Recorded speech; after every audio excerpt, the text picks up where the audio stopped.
Hello, boys and girls. Welcome to the Cool Kids Lunch Table podcast with PJ and Mike. Now, please find yourself a seat at their table. I'm Mike. I'm PJ. And this is our 12th episode. Today we'll be ranking the Quentin Tarantino films from worst to best.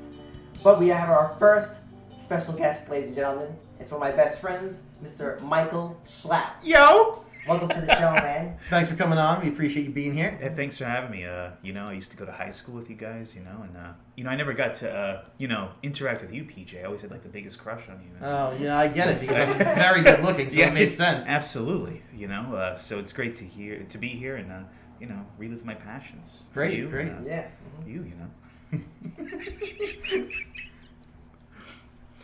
Oh, yeah. And just so, obviously I'm Mike, and we have another Mike, but for the rest of the show, we're going to address Mike as Schlapp, his last name. But I just want to tell you folks about Schlapp. He's an actor who's worked in theater, online comedy sketches, and abroad in TV, commercials, and film.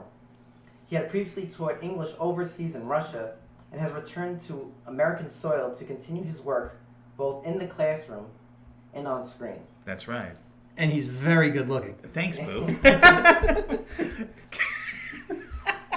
So we always start with a childhood memory. So, Schlapp, we'll start with you. What was the first time you remember just hearing Quentin Tarantino just talk, like an interview, just seeing his face for the first time? Usually, with a lot of directors, you just actually just hear their names. You know what I mean? And then it's like the Wizard of Oz, like a reveal. So what was your first impression of him? I think I overheard him being interviewed in the living room. I think my parents were watching Quentin Tarantino, and I wasn't really supposed to be even watching him. I was like, "Who's that?" Right. And I was like, "Oh, that guy's really interesting," and he was really passionate, and kind of just. But it wasn't until I watched his movies. But yeah, I just thought he was really interesting and really passionate. It was really nice, Yeah. Refreshing. Mm-hmm. PJ, what about you? The first time I heard him talk in an interview, it's hard to recall. I'm sure it was on some talk show promoting a movie. Mm-hmm. And you could just tell his passion for movies. Yep. And you could also tell that his brain works faster than he can talk. Yes. Right? Because he's just that kind of guy where he's really into what he does. So that was the thing I picked up. I'm like, this guy has so much going on in that brain that he can't get it out of his mouth as fast as he can think it. The first time I actually ever heard his voice was Pulp Fiction as Jimmy. Oh, right. Yeah. That's the first time I actually heard him. Mm-hmm. And I think that was, in all his movies, I think that's his best role. But we'll talk about that later. Yeah. And for me, I actually saw Pulp Fiction in theaters with my family, with my parents. They obviously didn't know that it was going to be that kind of intensity. Somehow, because I know your mom, and somehow I can't picture her taking you to see that movie. Yeah. I think they just didn't my parents didn't do anything inappropriate. They just figured it was just going to be like an action movie. You don't know, right. And I could just picture your mom when they have to revive, when she gets the drug overdose and they have to bring her back with I can't even imagine. Because we were so young when that came out. Yeah, I must have been, because that came out in 94. I was about 9 years old. Yeah. Oh, my dog. I think when you're a kid, you see things very differently. You don't pick up, Yeah. Obviously I don't pick up on the rape scene. Right. Like that. But, oh my God, the gimp at 9 years old is so funny. Yeah. But Geez. for me, I didn't really Right, for me, I like the part they got the samurai sword. I distinctly remember when they danced. Yeah. And at that point, I didn't realize storytelling where, I remember saying, I don't like how the movie, how he came back alive, but obviously the story's not told non-linear. Yeah. So, but I remember the first time hearing him talk, probably a couple of years later, I started to understand those kind of things. I was like, oh my God, he was in the movie. And I'm like, that's why I learned, sometimes you don't, because you think about movie stars, you think, I'm not saying Quentin's an ugly man, but, I guess that's where I learned, wow, anybody can be I guess... He doesn't look like John Travolta looks in that movie. Yeah, right. James Dean, I realized, anyone can be it makes any sense. But yeah, I remember his fast talking. I was like, wow. Yeah. I gotta talk fast. But yeah, so we're gonna be ranking the films. So what we'll do before we rank the movies, because our lists are going to be all over the place. Yep. We'll just talk a little bit about each movie in chronological order, and then at the end we'll give our rankings, our own individual rankings for each one. Mm-hmm. Sounds good. All right, perfect. All right, so guys, his first, and these are all his movies that he wrote and wrote and directed, right? So we're gonna discuss later on True Romance and Natural Born Killers and other things, but these are the main ones, okay? So we're starting off with 1992's Reservoir Dogs. Here are your names. Mr. Brown, Mr. White, Mr. Blonde, Mr. Blue, Mr. Orange, and Mr. Pink. Why am I Mr. Pink? Nice. Reservoir Dogs. I don't want to give all the rankings away so early, but Reservoir Dogs is such a great movie. It's the first one of his movies that came out that's his movie. Yeah. Right? Mm-hmm. So when you watch it, it takes you to a dark place. And you realize this guy's mind is in a place that no one else's mind is. It's that scene where he's, Mr. Blonde, he's cutting off what's his face's ear. Yeah, the cop. The cop's ear. I mean, it's Marvin, right? It's just Marvin, right? It's just unbelievable. It's just crazy. You never see anything like that. For me, that scene is so memorable. Like if you pick out Hollywood scenes that you'll never forget, when he cuts off his ear and talks into it, it's mind blowing to me. Yeah. Mm-hmm. Mike, Schlapp, what about you? How do you feel about Reservoir Dogs? Oh, I love it. I like their costumes, which is pretty unique, and I like how it can work as like a theater piece too. Yes, I was about to say it's almost like it's like a play for sure. Yeah. For sure. And the music was really nice. Like as always, they really do a good job, with selecting that. And I think I liked Tim Roth because he had to act like another person acting like another person and another person, right? Yes. He had, all this different work layers to do. Yeah. And I'm like, that's a massive undertaking. I think all audiences like when characters have, like you said, we know they're acting, in the, it's like you said, it's like you've seen them playing two roles. So, great point. I think for me, with Reservoir Dogs, it's like classic opening, man. Like, wow. They're at the diner, you know what I mean? Right. And then, they had that, it says a Madonna speech, and that's that iconic slow motion, and you have the green bag kick in. This movie has so many great lines. I think of you, Schlapp, saying Mr. Blonde, are you gonna bark all day? Are you gonna bite? This whole movie is quotable. It really is. This movie, I know, like we said, it's his movie. But it's the first time you really understand Quentin Tarantino dialogue, and how it has a certain rhythm. It's almost lyrical the way his dialogue comes out. And for me, one of the lines that sticks out in that movie is when he's like, "Well, I gotta be Mr. Pink. Why can't I be Mr. Black?" Oh yeah, and well, because if there's a Mr. Black, everyone's gonna fight over who wants to be Mr. Black. It's just that rhythm of the conversation. Yes. You see it the first time in that movie, but it carries through on almost all of his other movies. That lyrical way that he writes the dialogue. Totally. Yeah. It's like poetry. Yeah. No, for sure. What a debut film. I know you had one before this. It was called Happy Birthday or Best Friend's Birthday or some shit. But what a debut! What a knockout! I mean, they cast.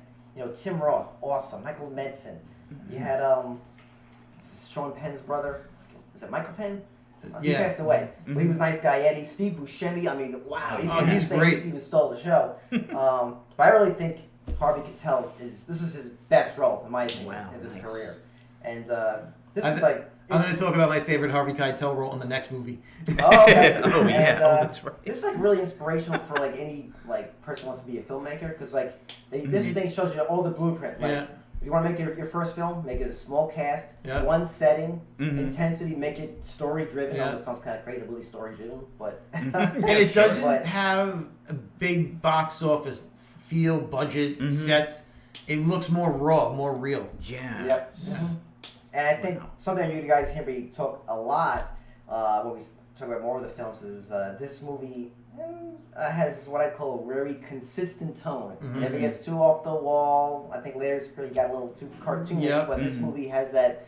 It's just got edge. It's just raw. Damn. It's really good. It's what a great one. Wow. But then the follow up to Reservoir Dogs, you go from 1992, you wait 2 years, and then you get Pulp Fiction. All right, please hurry up, man. Okay, hurry up. Here, I'll tell you what to do. No, man. I ain't give you're gonna give it a shot. No, you're gonna give it a shot. I ain't giving her the shot. I never done this before. I ain't never done it before either, all right? I ain't starting now. Look, you brought her here, and that means that you're gonna give it a shot. The day that I bring an OD and bitch to your house, then I give her the shot. Give her the shot. Give it to me. Here. Give me that. All right, tell me what to do. And if you thought he hit a home run with Reservoir Dogs, and then you get to Pulp Fiction, it's just it's unbelievable. Totally. I mean, it might be one of the best movies of all time. Oh, no question. I mean, I I mean, there's no perfect movie in the world, but this is up there as being close. I mean, it brought back John Travolta's career for sure. I mean, he revitalized that. Sam Jackson in that movie is just the best. But I almost think those are the two main characters, and everyone loves them. But Bruce Willis in that movie... He stole my fucking line. I'm sorry. I didn't mean to steal your line. But, I mean, Bruce Willis in that movie is like another level of awesome. Yeah. And he doesn't get the love because everyone focuses on Jules and Vincent. Yeah. But, yeah. Oh, sure. I like the whole suitcase thing. Like, even Yes. Quentin Tarantino doesn't know what's in it. He Yes. wants you to tell him what's in it. And I like that. I like that a film can do that. Like, invite you in and, have you contribute to it. You know? Of course. Yeah. Your imagination, not knowing it makes the movie more intense. Any movie. It's like a puzzle, especially with the non-linear story. Yes. That was interesting. Like, wait, what happened? Yeah. What's going on? Right, yeah. I think this movie, too, also, I think it's his masterpiece. His best film.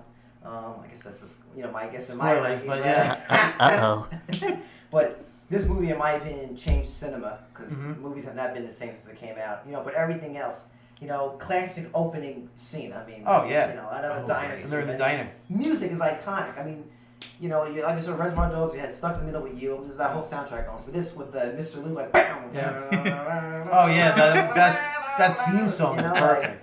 I like so Jungle many- Boogie, too. Yeah. Oh, yeah. And it's another movie with the great, like that dialogue again. The whole, what do you call a quarter pounder with cheese and Frank? Oh, yeah. It's a Royale with cheese. Yeah. Like that whole scene. Yes. Again, it's poetry. It's lyrical. It just flows so great.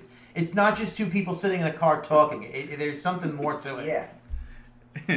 I was gonna say, I guess childhood things with us.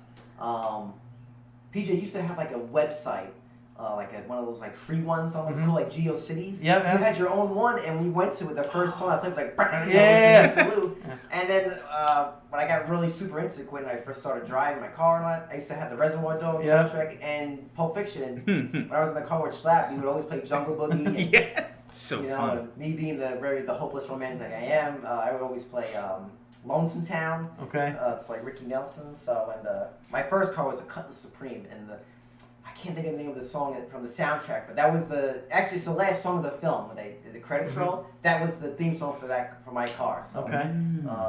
I remember that. and I think I just want to point as we go to his next film, but I think it's really important to. People don't talk about it. He won an Oscar for the script, but this was co-written technically, or with a guy named Roger Avery. Some of those stories, The Gold Watch was actually that from but another gentleman wrote it with him. Really? Or that I didn't know he that. had his own story. So, very interesting that. Film. That's another scene. I held this uncomfortable hunk of metal with my ass. Yeah. That whole scene is perfect. Oh, yeah. So quotable.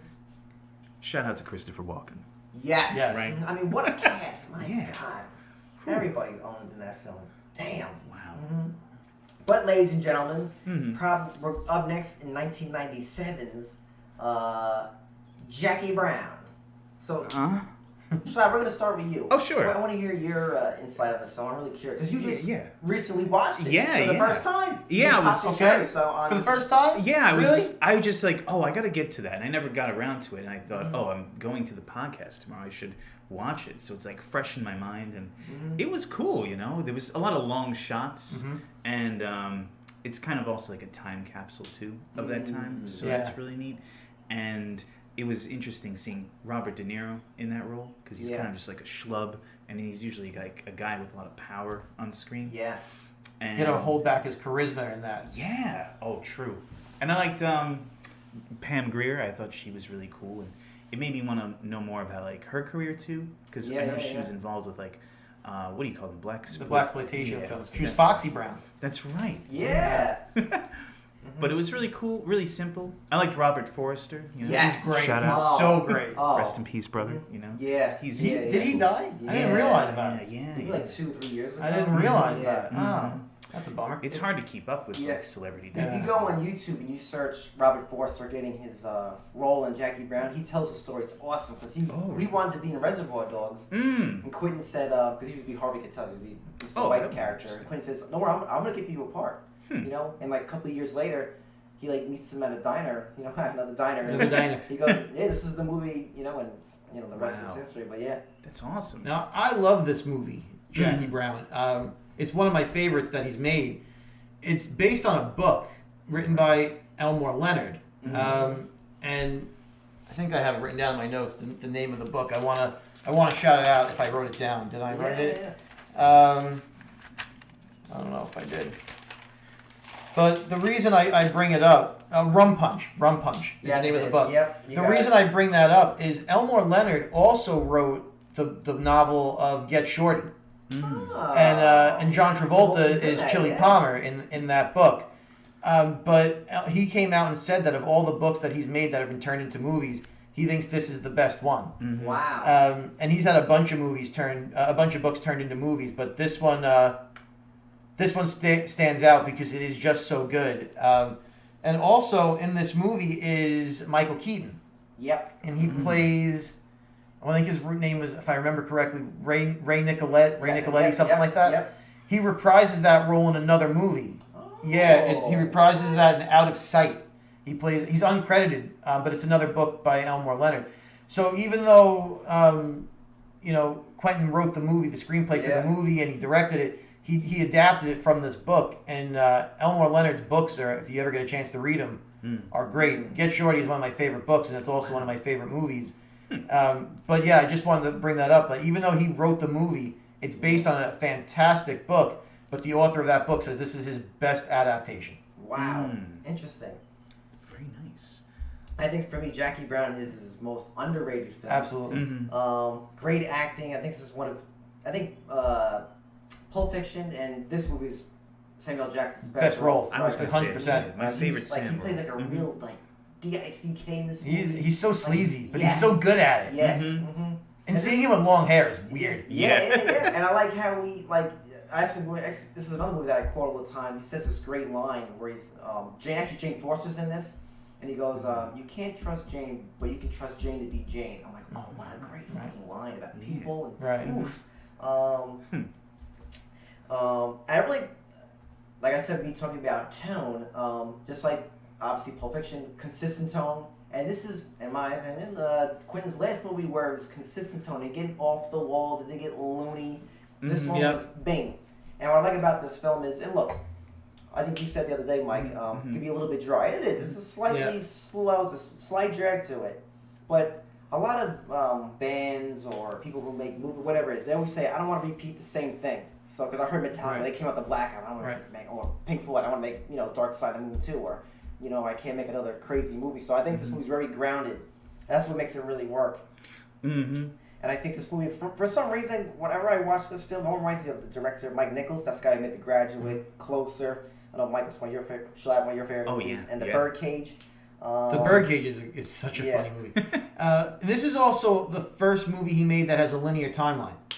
I think, right? Isn't most of this movie linear? I think you're right. I don't think it. I know they go back in that movie and they'll see a scene and they'll kind of rewind and do it again. But the movie's not told out of order. It's just it's more linear than Pulp Fiction and Reservoir Dogs was. True. That is true.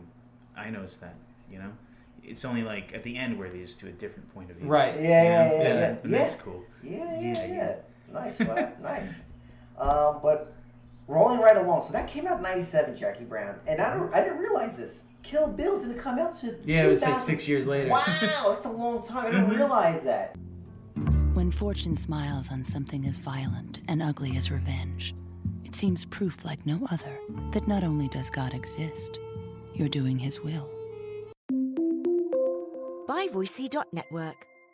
But I'm interested to hear your guys' take on the Kill Bill movies, because I love the Kill Bill movies a lot, but a lot of people feel like it was such like you said, a departure from what he normally does, that they didn't like it as much. But I thought these movies were great. It had that Western feel. It had those samurai film feels, and I thought they were both great. Right. And we're doing each film separately. Yeah. Right. So we're doing Kill Bill 1. Yeah. But, Yeah, I liked it because it was finally like where you kind of see Japanese anime a bit more mainstream. Yes, I had that in my notes. It was more like niche, like that was intense, that scene. Yeah, and I thought yes, and so it kind of made me feel seen or represented, and it was like I think my first film I saw with you, you know, and it kind of was like the start of a new friendship, you Right, know, right, in right. like high school and beyond. So it was, and I just love katanas in Japan and Japanese culture. So I was like, it was really resonating with me, dog. You know? Oh, yeah. It was Yeah. so cool.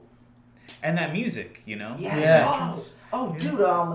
What's it called? I think it's called Battle Without Honor. Mhm. It's like when they she goes to the that restaurant and it's like ding ding ding ding ding. Yeah. That's Basically, right. everyone walks out to that now. Yep. You know, sport. That was like a Yeah. sporting event song. Car You know, commercial. Car Yes, commercial, you know, everything. like wow, like another song. I mean, like we said, his soundtracks. I mean, his choice of music. It's perfect. You know, and this is another one. I mean, you guys, this guy probably has one of his catalog of films have some of the best openings of all time. This black and white. Mm-hmm. You know, the call, revenge is a dish best served Served cold. cold. And he's Yeah. playing Nancy Sinatra, I Yeah. think, right? And, Oh, Yep. yeah. and just like, man, just damn. I just remember, and I know what you're saying too, PJ. Like this is a departure, but I feel like, however, even though the tone, but this wasn't that kind of movie. This Right. is supposed to be a kung fu, Exactly. Mm-hmm. whatever you call it, adventure, revenge film. So I don't really mind that it gets a little off the wall, and or even anime like, especially when we start slicing people's heads off. Like, Yeah, yeah. So that the tone worked because it was consistent. Also, this movie is, you know, the first Jackie Brown is obviously it's about a strong female character, Yeah. but then you go right to Kill Bill, Volume 1 and 2, which is also he makes those movies about Yeah. female characters and, Oh, yeah, and minority great point. female characters. Yes. Which was something you didn't see a lot of in movies. Yeah. You still really don't, right? Mm-hmm. But he started that where he took his movies in a different direction and basically said the star of my action film doesn't need to be the typical looking action star. It could be Uma Thurman. Yeah, Mm-hmm. and I think she looks great in this. Oh, yeah, She's the yellow very suit. nice. Oh, yeah, very Bruce Lee, obviously, Yep. Game of Death. Still got it. But what I like with different, you compare like female heroes today, you know, like something like Captain Marvel, and I know it's like beating a dead horse, but like, you always felt she was like, you know, she was outnumbered, you know what I Right. mean? Or she wasn't a Mary Sue, you know what I Right. mean? But like, you really felt like, even though she can kick ass, she can't outpower. Right. You know, she had to outwit people. She had to find another way to, you know, beat these her opponents and everything. So, oh, sensational. Oh, yeah, man. Volume 2 was a different movie than the first one. Is the only way to put it. It almost because he looks at them as one movie. If you ask Quentin Tarantino, he'll tell you Volume 1 and Volume 2 are just one long movie split in half, but it's one movie. But the tone of Volume 2 is not the same as Volume 1. However, Volume 2 has that Superman speech. And I love that speech at the end of that he gives. Yes. And for me, that out of both movies, that's the scene that sticks out the most. But it's such a different tone and a different movie. It's less actiony. It's more cerebral. It's not. It's not. It's just you wouldn't think of it almost as a sequel because it's so different. PJ, I want to kind of piggyback what you said. He sees them as one film. Honestly, I think he should have made one film. Yeah. Because really? for me, I feel like Kill Bill 2, I think it's a very flat film, somewhat forgettable. I think there's great scenes without a doubt. The Superman speech, when she's stuck in the coffin, she's got to do the 1-inch punch, which is very Bruce Lee. He had the 1-inch punch, that's you know. But I forget the name of the other punch they do. The five finger death, whatever. The bomb exploding punch. Yeah. But not a bad movie, not at all. But I just felt it's kind of flat. I remember for me, I remember watching this film. I remember the point that was like, okay. I think even Uma Thurman's character says it at one point. She meets that. His name's Esteban. He's like a. I guess he's like a. Like a not a prostitute, whatever. Like a pimp. Yeah, and she's at one point. She's like. Where's Bill? He's like, where's Bill? I'm like, yeah, can we Where is Bill? You know, like, you could. Can we kill him? I thought that was for the me, point. like, if it's not advancing the plot, you don't need it. You cut it. So I think that's the whole. You could have cut, you know. But even if you didn't want to keep my Schlapp, he's getting restless in his seat. But if you want to keep it two separate films, I felt this movie. You know, I felt like you said, PJ, fair point. It wasn't an action, more cerebral, which I dig. You know, but. But you know, and you know, it's you know, it ended really. I like how it ended. Very what's the word? Like very like you said, like Western. That kind of into the sunset. She wins. Blah blah blah. You know, everyone has their full arc and redemption. Oh, and blah, sure. blah, blah.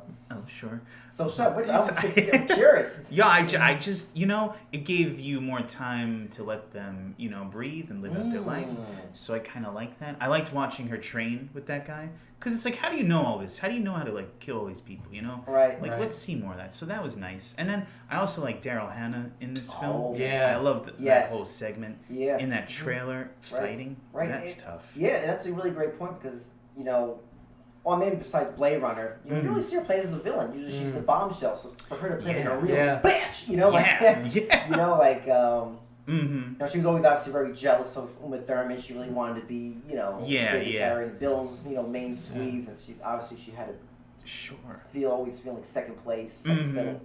I just, you remember that shot, right? When she's, like, in the church and she's dead and she's looking up and you see those 4 villains. Yep. I wanted to see them all suffer. And then this movie lets you see more of that, And I guess I wanted more. I was expecting Michael Madsen's character to be more, right. I know. But he was just kind of like, like a little deadbeat. But then I like how he says, hey, she deserved better, And right. But then he gets killed, Yeah. It's cool, Yeah. Actually, the way you talk about it, well, that's why we're here to discuss. to discuss them. Like, I have my list later, and maybe that list will be affected by what you say, and vice versa, Yeah. So Kill Bill Volume 2 was 2004, and then we get a 3-year break, and maybe we should have had like a 5-year break. That's all I can say. Oh, jeez. Because the next one up is Death Proof, and I've never sat through that without falling asleep. Whoa. Well, I think tough crowd. Some of the folks who are listening, you don't know. So this was released as a double feature. It was with his buddy Robert Rodriguez. It was called Grindhouse. So the first film was Was it Planet Terror? Planet Terror, which is like a zombie thing, and which I never saw, and the second one was Death Proof. I never saw it, but if I know Quinn's the main star. He has the headline like in the show, right? But I think Death Proof is slow. I think you should actually start it with Death Proof and then get to Planet Terror. Because you could be tired. You just watched this 2 hours. Now you're there for 4 hours, and now you're watching this slow movie and dialogue. I think it should have been in reverse. Then it could be zombies are typically mindless. I think it should have been 20 minutes long because the only part of this movie worth watching is the car scene at the end.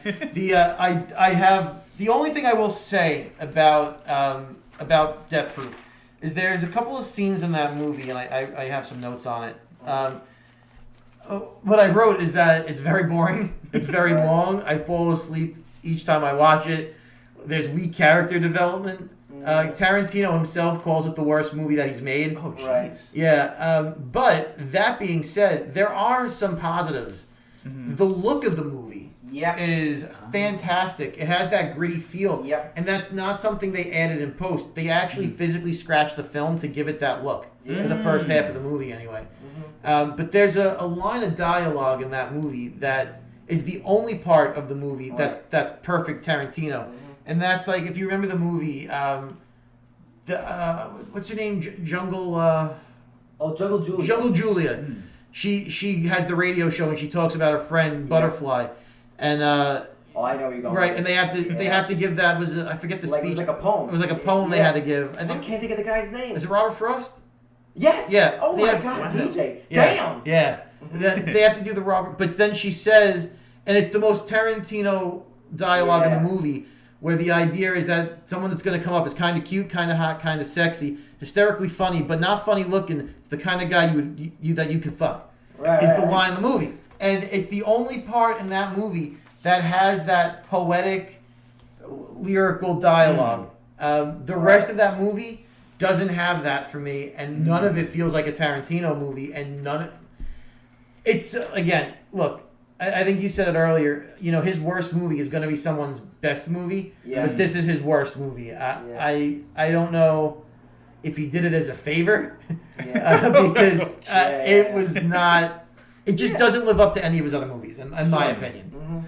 I like that car scene, though, that you were talking about. Yeah. Like, that was, I think, one of the first times when I saw something, my palms were sweating. Wow. Because I knew it was real, and I knew that actress Zoe, who's like... Zoe Bell, the stunt double for Uma. Like, I know she's actually doing that. So it had, like, a big effect on me then.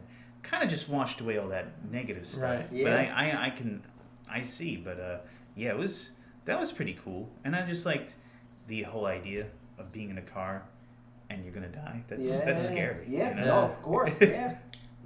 For me, believe it or not, I actually think the first half of this film is awesome, in my opinion.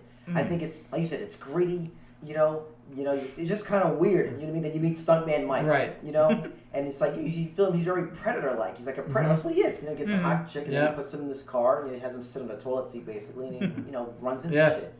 But... Like you said, I think this movie has great music too, believe it or not. I like, she does like the lap dance. Yep. She actually stunt double for Angelina Jolie, that girl. Is she? Oh, wow. Yeah. She kind of has like the same features, Yeah. line and everything. Cute girl. Obviously, like you said, PJ, this is not his best, but I think he wanted to go for an 80s, rental kind of film, B-movie kind of thing, which that's what it was. I think Kurt Russell is great in this. But you guys are correct, because for me, the second half, after he kills Angelina Jolie, don't remember her name. It turns, like you said, now they call her Butterfly, but that's not a real name. Yes, excuse me. I think the second half of this film, I talk about tone, just becomes those characters are unbearable. You can't watch them. Wow. Those characters, I can't. She's basically the Rosario Dawson's awful.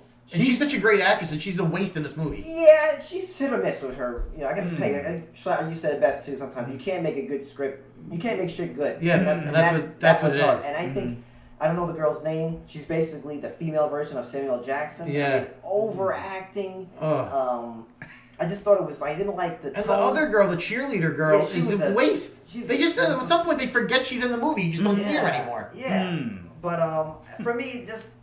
I like the car chase, but for me, I didn't really truly like it that much. I thought it was interesting, but I didn't really like it.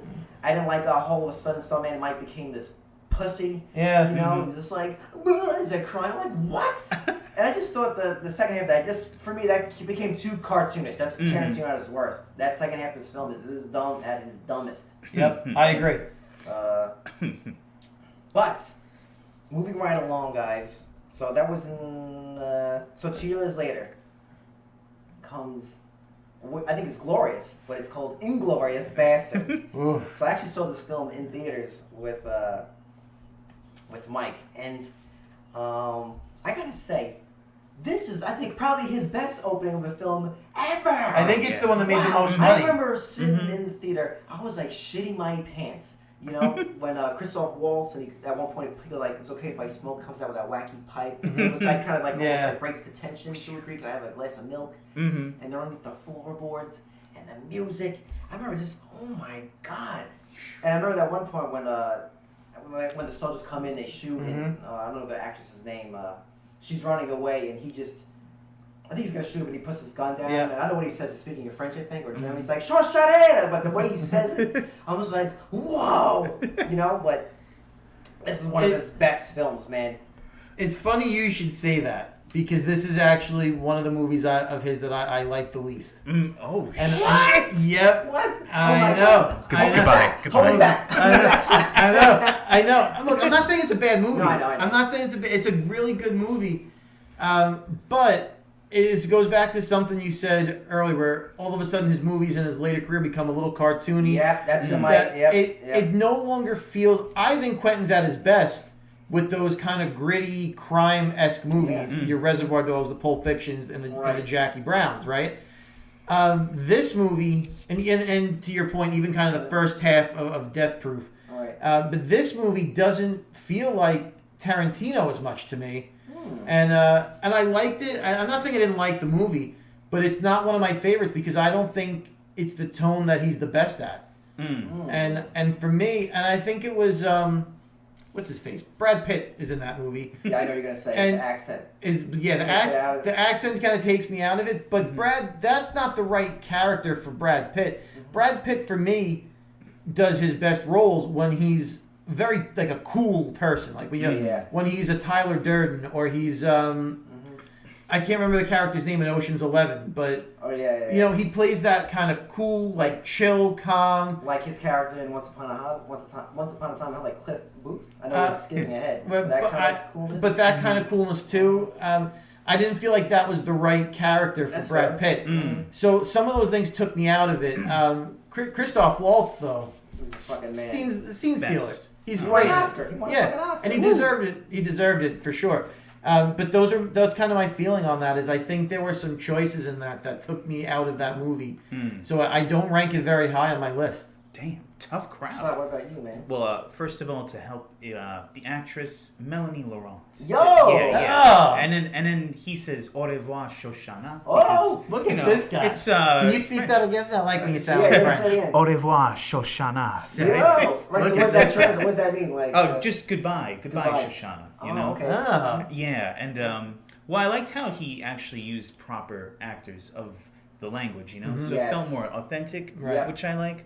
For sure. Because I don't like in general when you like put an American and they do a Russian accent. It for doesn't example. sound good. Exactly. Use a Russian actor. You know what I'm saying? Yeah. Sounds like Boris and Natasha from like Rocky and Bullwinkle because they Exactly. can't do it. Yeah. Exactly. You know. So, and I also like how. I just blanked. That's okay. That's what happens to us all the time. Yeah, Yeah, you all know. the time, yeah. I mean, I just saw this film 3 times in the cinema, and I've never done that ever Wow. in my life.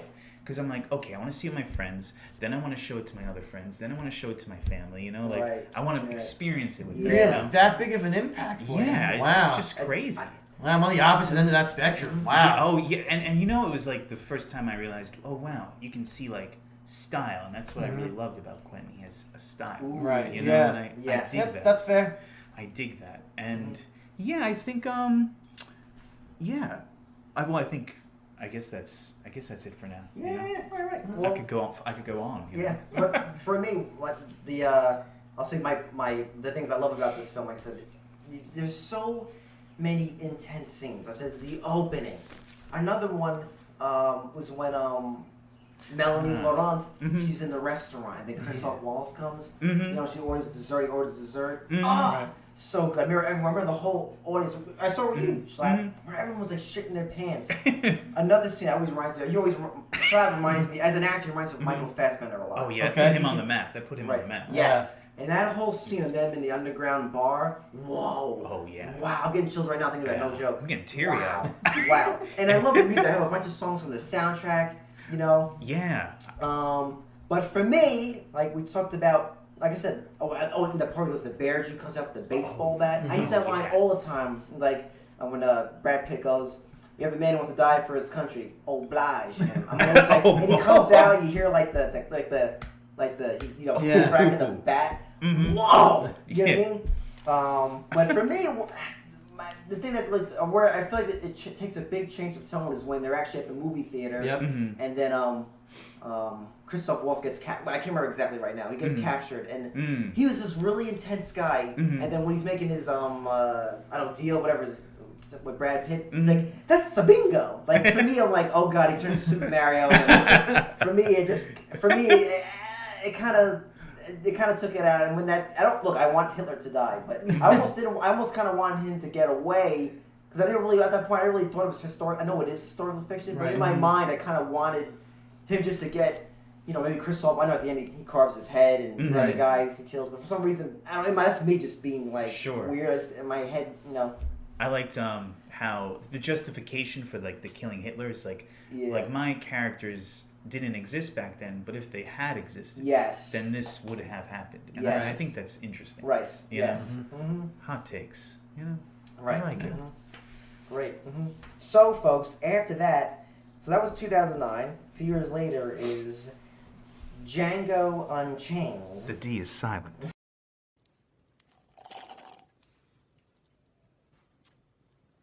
Gentlemen, you had my curiosity, but now you have my attention.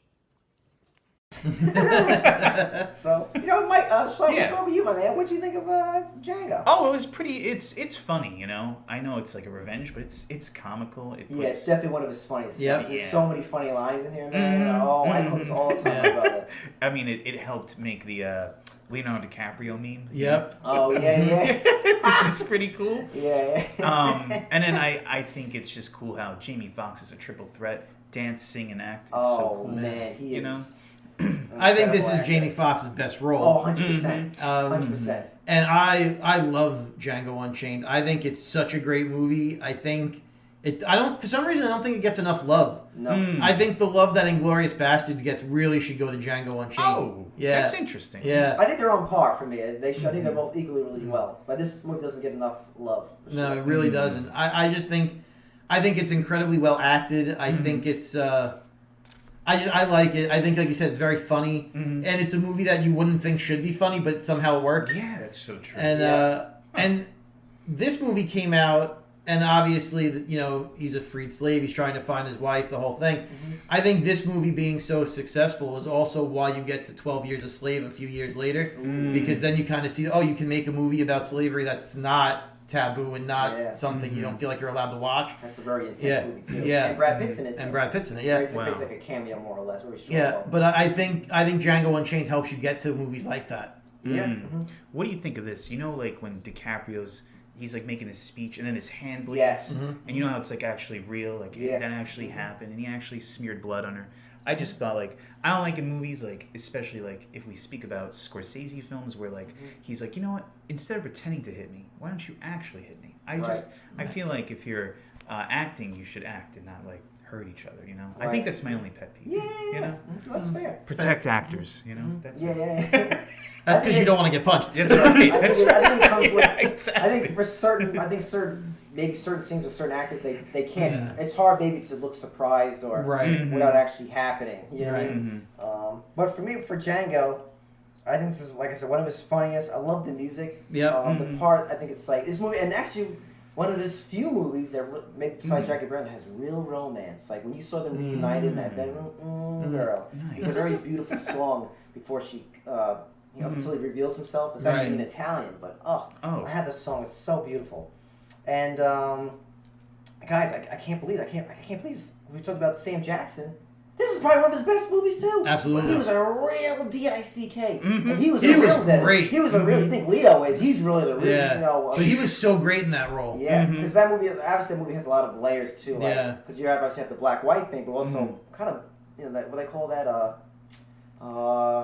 interracial. That's when you're hurt your own kind or your own race. So it's like he kind of somewhat betrayed Django. Out of whatever jealousy, whatever hell it was. But wow. But for me, gentlemen, and this movie's great. But I think there's the part that feels flat for me is like right after Leo dies. I feel like the movie actually has like not a change of tone, but kind of hits a wall. Yes. Yeah. Like and all of a sudden, like I thought for sure. I mean. For me, given how much they hated Django, like, how did they not kill him? Just to hang him upside down and maybe cut off his balls or whatever. They just put him in a thing. They go, with Sam Jackson, we're going to put you to work all day, every day, till you die. I'm like, dude, they would have put a bullet in your head in a second, man. Sure. But then it got very cartoonish. I like when he shoots everybody, but when, like, at the end, that ending kind of felt a little... started to get a little too cartoonish. I think who I love, she's so beautiful, Kerry Washington. She's like clapping rather like cartoonishly, but really good movie though. That's really me breaking balls. Nice. So guys, I'm really curious about this. So 3 years later, we have The Hateful Eight. The Hateful Eight. Oh. I'll say this about I'll start off with this with The Hateful Eight. I think it's his best looking film.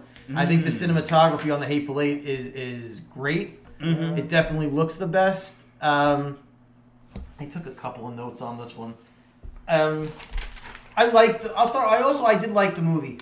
And I think while it's not his best role in Quentin Tarantino movies, I think it might be Samuel L. Jackson's meatiest role in Quentin Tarantino movies. If not, it's not the best one, but the one where he has to work the hardest and work the most. Right.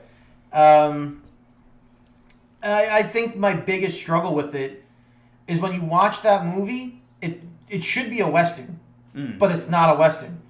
It's just more of like they're on like a quest or an adventure. It doesn't have a Western feel to it. But you look at that movie and you're like, there's a sheriff, there is a bounty hunter, there's criminals. It should be a Western and it's not. And I don't think the tone necessarily matches the movie that he put out, and that derails it a bit for me. But it's not my least favorite Quentin Tarantino movie. I do think the setting is a pretty cool setting, and I do think it's his best cinematography movie. Interesting. Okay. Nice. Just like Reservoir Dogs, I like how it can work as a theater piece. Yeah. Place. Stole My Thunder. Yeah. That's good. I liked the music. The music is really good. Yes, Ennio Morricone original score. He won an Oscar for it. Totally. I thought Channing Tatum did a good job. I know he gets a bad rap. Like I know he's like the look, it's the jock trying to be an actor. You know what I mean? But I think it was okay. You know. Right. And then just two more. I liked Bruce Dern in it. You know. He was. Oh yeah. He was. Yeah, I forgot he was in that. Most for me, like, that was good. And then this, I don't even. So you know Jennifer Jason Leigh, the actress. Yes. Yeah. Every time she's in a film, like I hate her, but I think I'm supposed to, you know, because Yeah. that's Right. how you know she's doing her job. Right. But she was like Benedict Cumberbatch's mom in another movie. Patrick Wilson did a good job, so I like that. I know you're a guitarist, Mike. I know they actually broke that guitar. In the you know like Right, that scene. right. I just I'm recalling it. Yeah, and I was like, and they actually broke it by accident. I think that's a fun story, but yeah it's kind of like, what is it, like a little lukewarm? Yeah. Like not as impactful as the other ones. You know? Yes. But still good. You know, all these films are good. They're all good. Right? They're all good. Yeah. For me, real quick, I have a friend named Tara. She moved to LA years ago, Shout and out she to actually Tara. got this. Golden she Goose.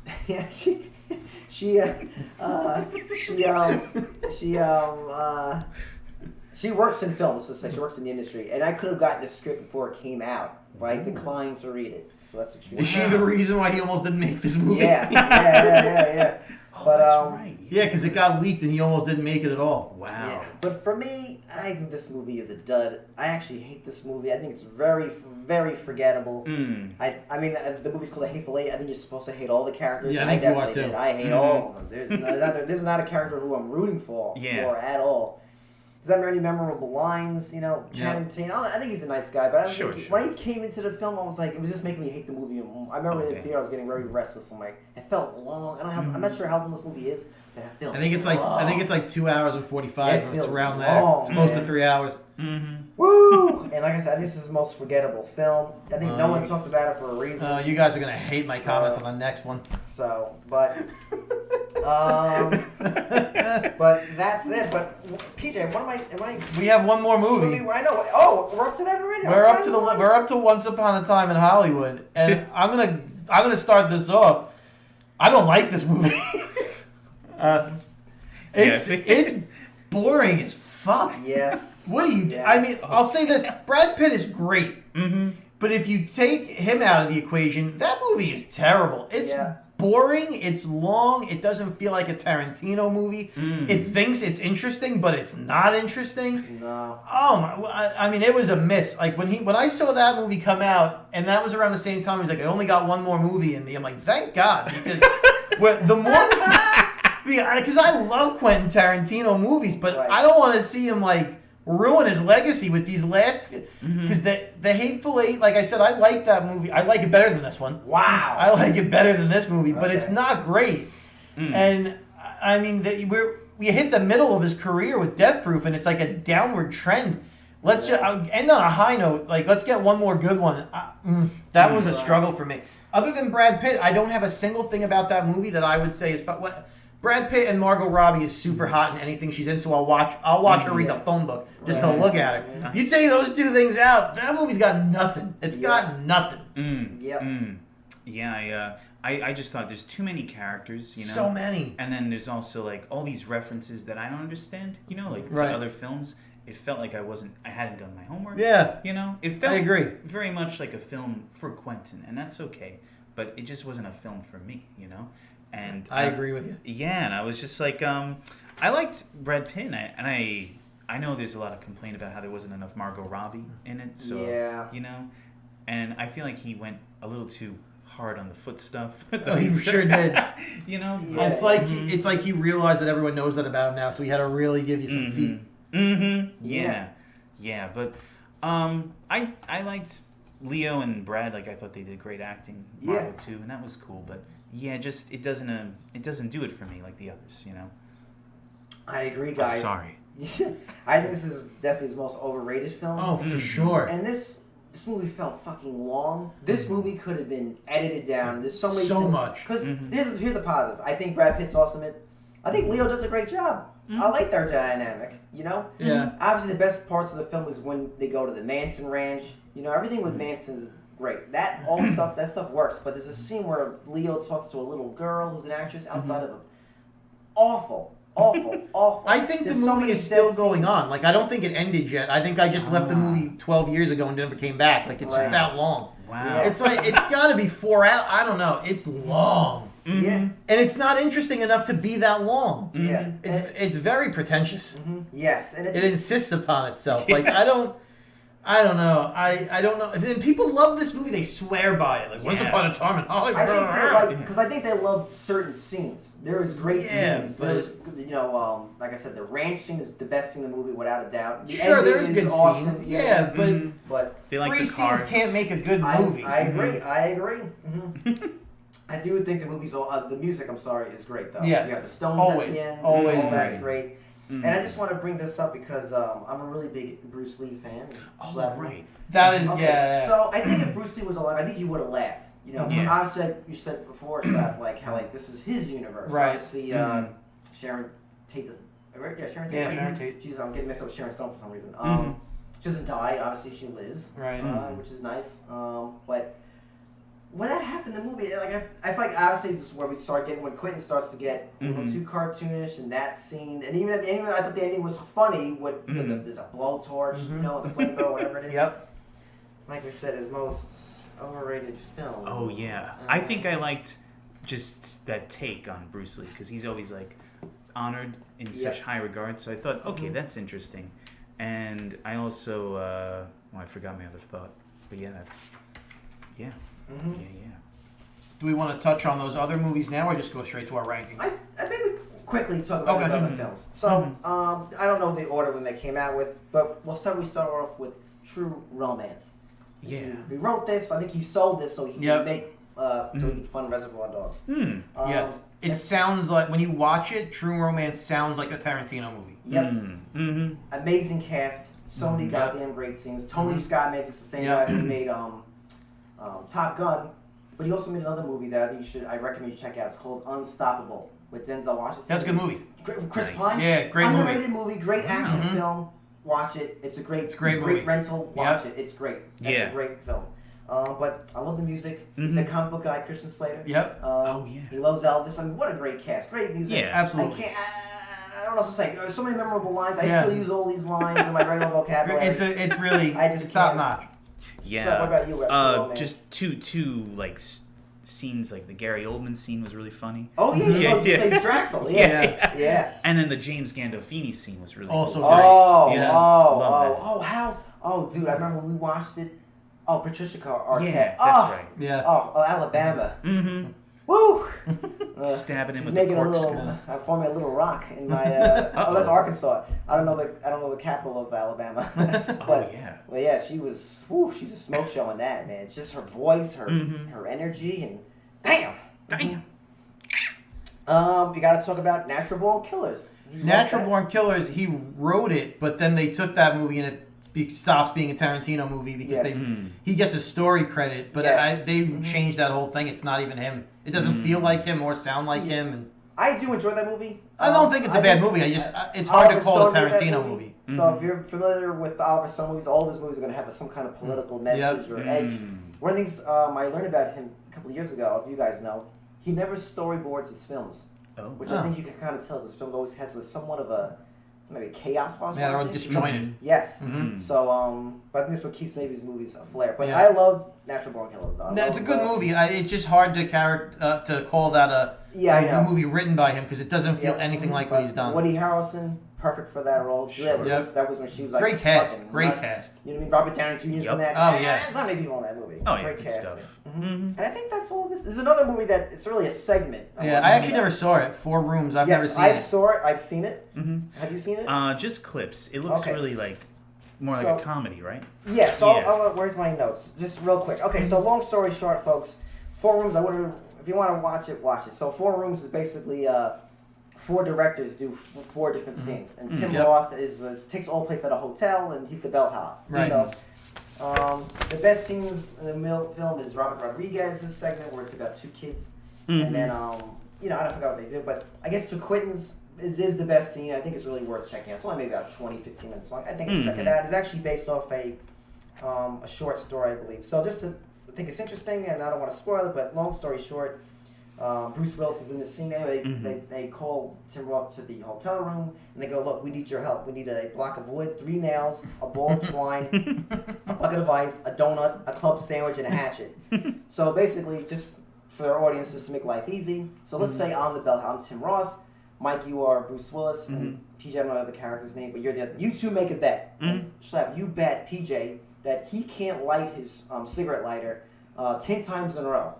And if he can, he's going to win your Cadillac or his car. And if you don't, me, the bellhop, gets to chop your finger off. No one else in the group has the balls to really come through and do it. Okay. They're going to pay the bellhop. So in the film, there obviously is a lot of tension, so they're waiting for him to start him doing a lighter 10 times in a row. And I'll leave it as that. So okay. For the audience to check that sounds interesting. I'll check it out at some point too. That character loses his finger. Right. So. But folks, here we go. Drum roll. So we're gonna rank them from our opinions, worst to first. Okay. You know, worst to best. Let's let our special guest go first. Yep. Sure. You know, actually, I did change my list as we talked. Wow. Okay. I was like, you know what? They're right. We swayed you. So this was a little higher compared, but then I was like, you know what? I think I'll just put it at the bottom. And I just want to preface that all these films are great, but they don't impact me as much as others, okay? So the first, or, you know, the one that doesn't really do it for me is Once Upon a Time in Hollywood. Wow. I'm sorry. Wow. Good for you. Good for you. Good for you. Wow. Okay. So happy. You know? I mean, it was a fun time in the theater to see. It was just not as fun as the other ones for me. You know? Okay. You know? Right. Yeah. You're number 10. My number 10 is Death Proof. Okay. Yeah. I had a feeling. Okay. Yeah. I actually had Hateful Eight. Wow. Okay. That was my original one. I hate that movie, man. Okay. Schlapp, you're number 9. Death Proof, only because of like that scene with the car chase. That was really impactful physically on me. That was crazy. You know, and I liked all the women. I thought they were really cute. You know, which is a little superficial, but you know, I gotta be honest. You know. My number 9 is Once Upon a Time in Hollywood. Gotcha. I love how my number 9 is actually Death Proof as well. Oh, well, okay. Back to Schlapp, number 8. Number 8, The Hateful Eight. Just because I like the whole theater aspect, and it's cool to see a Western every now and then. And the work that went into like filming it, you know, like that whole technical aspect, that's pretty cool. Yep. You guys are about to get real mad. Uh-oh. My number 8 is Inglourious Bastards. What? That's my number 8. Holy shit. Yeah, it's my number 8. Damn. Yeah. Okay. Whew. I know. Oh, man. I can't believe. Okay. I knew it was going to throw everyone off when I said it. Right. I don't have the love for that movie that everyone has. I don't know. Clearly, right. Yeah. Damn. Okay. Is it have to do with the history? I met this student once. He's like, I don't like how it plays with World War II. You know, he just was really I don't sensitive. mind people changing history, and that doesn't bother me. I don't mind an artistic license or an interpretive take or anything. It just doesn't do it for me. I just can't get through it. I understand. Yeah, that movie's a rough one for me. We respect differences here on the podcast at the Cool Kids Lunch Table. For me, my number 8 was Once Upon a Time in Hollywood. Looks like we're all on the same thing. Yeah. We're up to 7. All right. I guess I would do Jackie Brown just because you know it's good. Better than these. I mean, it's not wow, but it's just nice all the way through. Fair. Nothing really bad, nothing really good for me. Just like wow, nice. It's nice. I'm having a good time. We're up to number 7? Yes, sir. I have Pulp Fiction. No, I'm just kidding. Wow. What? That record. Yeah. No, I'm just kidding. Number 7 I have is Hateful Eight. Right. Okay. Imagine I really had Pulp Fiction. You guys had exploded. For me, it's actually Kill Bill 2. Oh. Okay. That's all right. Right, we're up to 6 now, right? We're up to 6. Yeah. I put Django Unchained here. Just you know, I was like, okay, you know, because basically what I had said before, you know, good performances.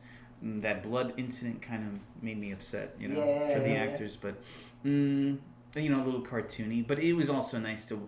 It's always nice to see people getting what they deserve, you know, like slave masters or whatever. That's why I kind of or those hippies. And if we go back to Once Upon a Time in Hollywood, yeah, we don't really like it that much, but it's cool to watch them get hurt. It's like that's what I wanted to say before. It was like cinematic revenge for Sharon Tate and all those people who lost their lives. You know, Right. It's a good way, an artistic revenge, if you will. Yeah. But yeah, Django Unchained. That'd probably be my next one because the other ones were better than that one for me. Sure. Nice. I have Kill Bill Volume 2 at number 6. Gotcha. I have Kill Bill Volume 1 for number 6. Okay. All right. Here we're halfway there. Mr. Schlapp, number 5. Number 5, I put Pulp Fiction here because I just Wow! Because I like the other ones more. Wow! And I just my favorites are my favorites. They outshine, you know. Just as the shock, you know. But I do feel like when I was watching it, it was someone else's movie because I was late to the party. Do you know what I mean? That's fair. Like you That's know fair. how just to go to video games, like you know these Final Fantasy games. Yeah. Everyone liked number 7, and I played it late. But the first one I played was number 8 with everyone else. Sure. And that was like my favorite because I played it for the first time with everyone else, you know? Right. So it's like the kind of same thinking with Pulp Fiction. Like, oh, you know, I couldn't watch this when I was a kid, you know? Now I can watch it and I'm like, oh, it's cool. You didn't get to see that at 6 years old? But Yeah. I listened to it. I think I was listening to my mom and brother watch it in the living room. But yeah. Wow. PJ, So you're number 5. My number 5 is Kill Bill Volume 1. Okay, yeah. My number 5 is Jackie Brown.